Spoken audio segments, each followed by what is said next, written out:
Hello दोस्तों, आज अपन पढ़ेंगे कक्षा 9वीं प्रश्नावली 2.1 बहुपद। ये अध्याय है अपना। पिछली वीडियो में अपन ने बेसिक जानकारी पढ़ी थी बहुपद की, तो आज पढ़ेंगे प्रश्नावली 2.1।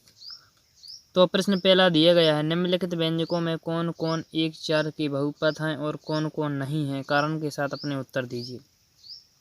तो ये 5 क्वेश्चन दिए गए हैं, अपन को बताना है कि कौन कौन से एक चर में बहुपद हैं और कारण के साथ बताना है।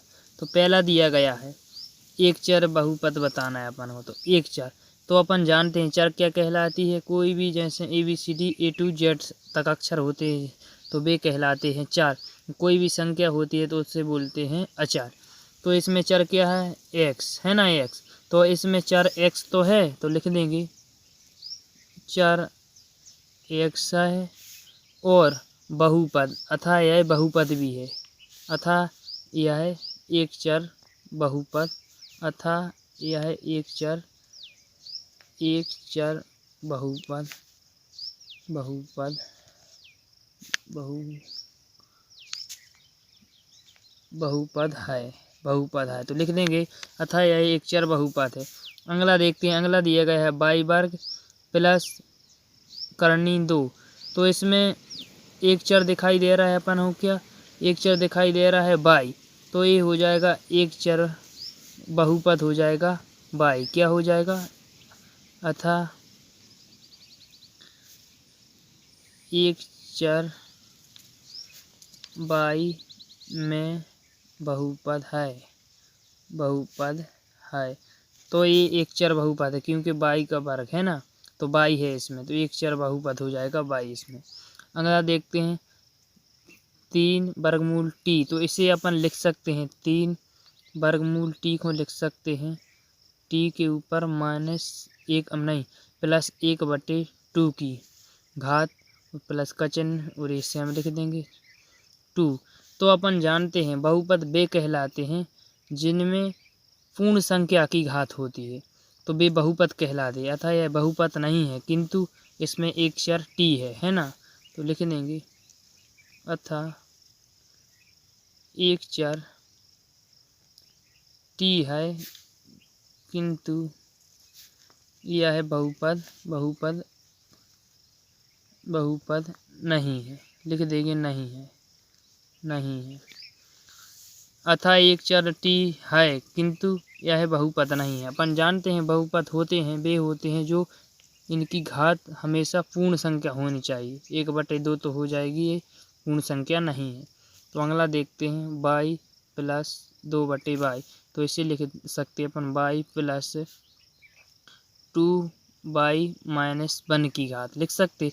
तो अपन जानते हैं एक चर इसमें बाई तो दिखाई दे रहा है, एक चर तो है इसमें बाई, तो लिख देंगे किंतु यह बहुपद नहीं है क्योंकि -1 की घात है, पूर्ण संख्या की घात होनी चाहिए। अतः एक चर टी है किंतु यह बहुपद नहीं है। लिख देंगे बहुपद नहीं है, लिख सकते ना। तो अगला देखते हैं, तो इसमें दिखाई दे रहा है एक चर x है, एक बाई है, एक टी है। तो इसमें चर x/t हो जाएंगे। अतः इसमें चर कितने हैं, 3 चर हैं। लिख देंगे अतः चर x/t। इसमें 3 चर है ना, और यह बहुपद भी है, यह 3 चरों वाला बहुपद है। तो लिख देंगे अतः यह बहुपद है।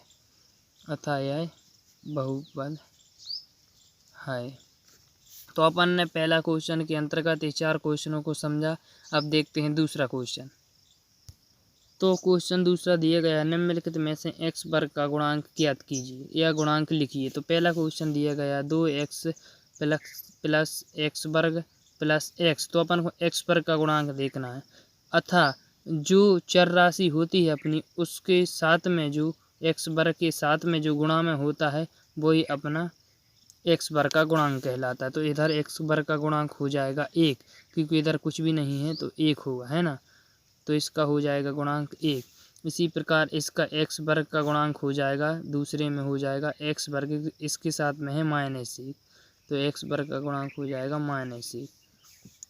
तो तीसरा है π/2 एक्स वर्ग प्लस एक्स, तो इसमें हो जाएगा एक्स वर्ग का गुणांक हो जाएगा, एक्स वर्ग का गुणांक हो जाएगा π/2। तो ये हो जाएगा इसका आंसर। और लास्ट देखते हैं वर्गमूल 2x, तो इसको अपन लिख सकते हैं, नहीं इधर एक्स वर्ग है नहीं, अपन को एक्स वर्ग का गुणांक लिखना है, तो अपन लिख सकते हैं वर्गमूल 2x - 1 प्लस 0x वर्ग लिख सकते हैं। तो इधर हो जाएगा एक्स वर्ग का गुणांक 0, या अपन पहले बता सकते हैं इधर एक्स वर्ग नहीं था तो एक्स वर्ग का गुणांक 0 होता है, तो इधर 0 भी लिख सकते हैं अपन, है ना। तो अपन ने ये क्वेश्चन भी कर लिए हैं सॉल्व, पहला दूसरा कर लिया सॉल्व। वीडियो अच्छी लगी तो लाइक कर दीजिएगा, और चैनल पर नए हो तो चैनल को सब्सक्राइब कर लीजिएगा। Thank you.